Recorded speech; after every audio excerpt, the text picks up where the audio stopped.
नमस्कार साथियों, आप सबका मेरे चैनल में स्वागत है। जय माता दी। आज हम सब यहाँ एकत्र हुए हैं शारदीय नवरात्रि की शुभ शुरुआत के अवसर पर। नवरात्रि केवल एक पर्व नहीं है, यह है भक्ति, साधना और आत्मशुद्धि का विशेष समय है।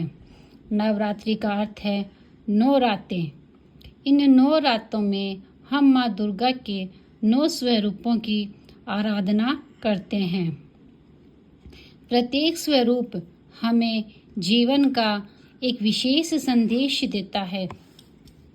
शैलपुत्री हमें स्थिरता देती है, ब्रह्मचारिणी तपस्या सिखाती है, चंद्रघंटा शांति देती है, कुष्मांडा सृष्टि की ऊर्जा है, स्कंद माता मातृत्व का प्रतीक है, कात्यायनी साहस देती है, कालरात्रि नकारात्मकता को नष्ट करती है, महागौरी शुद्धि का प्रतीक है और सिद्धिदात्री हमें सिद्धियां प्रदान करती है।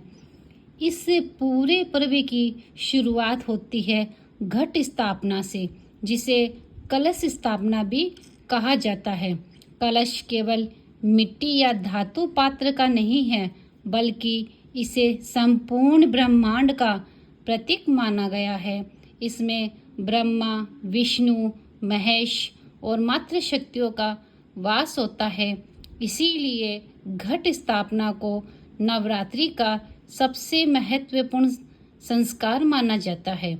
आज हम इसकी विधि, महत्व और शास्त्रीय आधार को विस्तार से समझेंगे। घट स्थापना का महत्व। भाइयों और बहनों, नवरात्रि की पूजा घट स्थापना के बिना अधूरी मानी जाती है।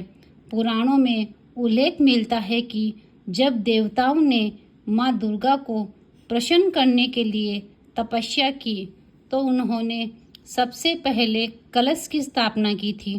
तभी माँ ने प्रकट होकर देवताओं को महिषासुर से मुक्ति दिलाई। कलश स्थापना क्यों जरूरी है? क्योंकि कलश में सभी तीर्थों का वास माना गया है।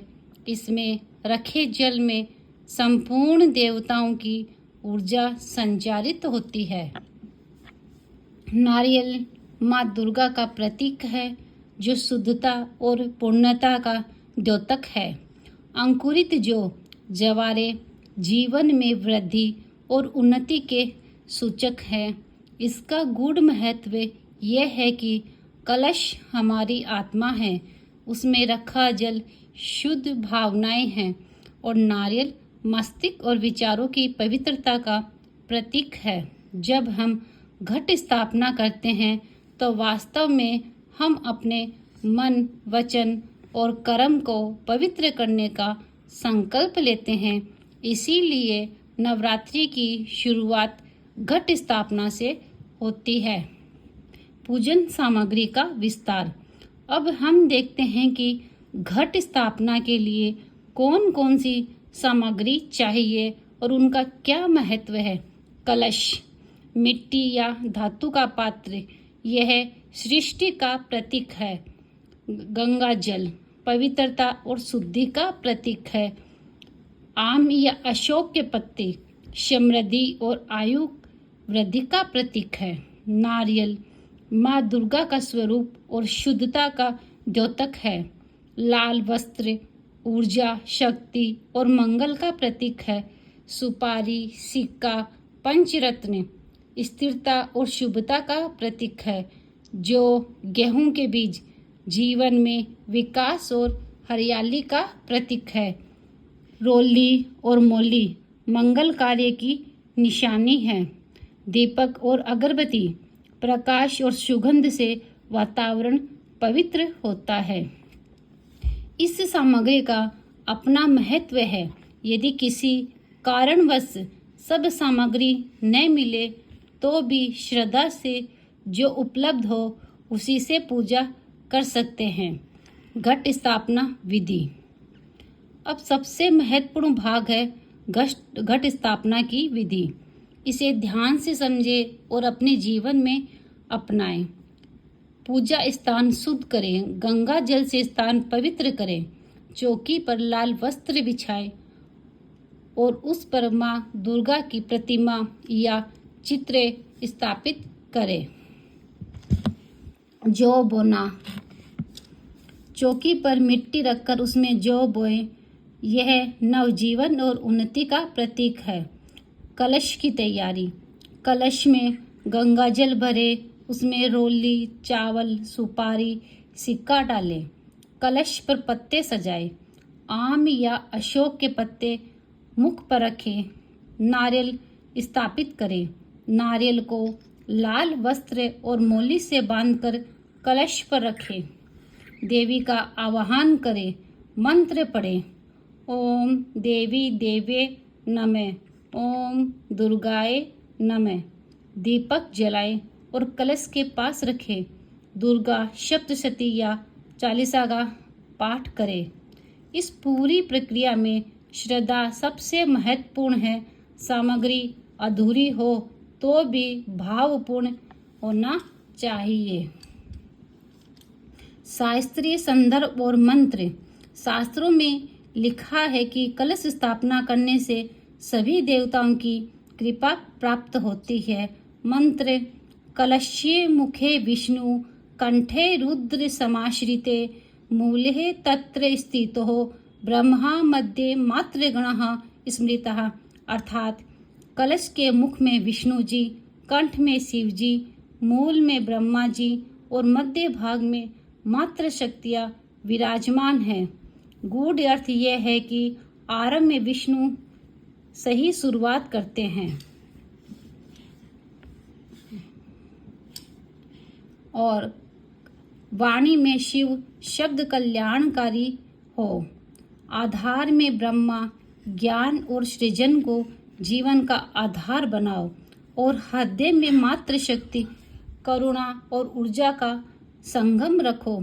यह मंत्र हमें बताता है कि घट केवल पात्र नहीं है बल्कि पूरा ब्रह्मांड उसमें विद्यमान है। यह भक्ति भय भजन या स्मरण। अब आइए माँ दुर्गा का स्मरण करते हुए एक छोटा सा भजन गाते हैं। कभी फुर्सत हो तो जगदम्बे, निर्धन के घर भी आ जाना, जो रूखा सूखा दिया हमें, कभी उसका भोग लगा जाना। कभी फुर्सत हो तो जगदम्बे, निर्धन के घर भी आ जाना, जो रूखा सूखा दिया हमें, कभी उसका भोग लगा जाना।